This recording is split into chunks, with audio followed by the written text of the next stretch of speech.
Have you ever wondered how to make your WordPress website stand out from others?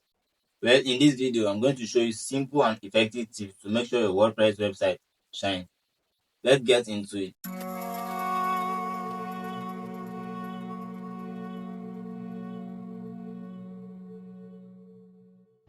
The first thing you need to do to make your website stand out is choosing the right theme. The theme you choose is the first thing people notice when they visit your site. Go for clean and responsive themes that work well on mobile devices. I like using Astra and WordPress. They are both fast and easy to customize. Another important thing to do is to optimize images. Slow website lose visitors. Compress your images with plugins like Smoosh or Imagify to make them load quickly but still look sharp. Another most important thing to do is using clear call to action. Tell your visitors what to do.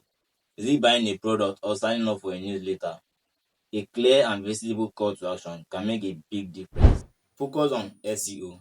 You can have a beautiful website, but if it doesn't show on Google, what's the point? Use Yoast SEO or Rank Math to optimize your content and boost your search engine ranking. And lastly, keep it simple. Don't overload your site with too many features or flashy design. A clean and simple layout is easier to navigate and provide a better user experience. Using these 5 tips, your website will be able to stand out from others. If you enjoyed this video, don't forget to like, share, and subscribe for more website tips. Join me and let's make your website awesome together.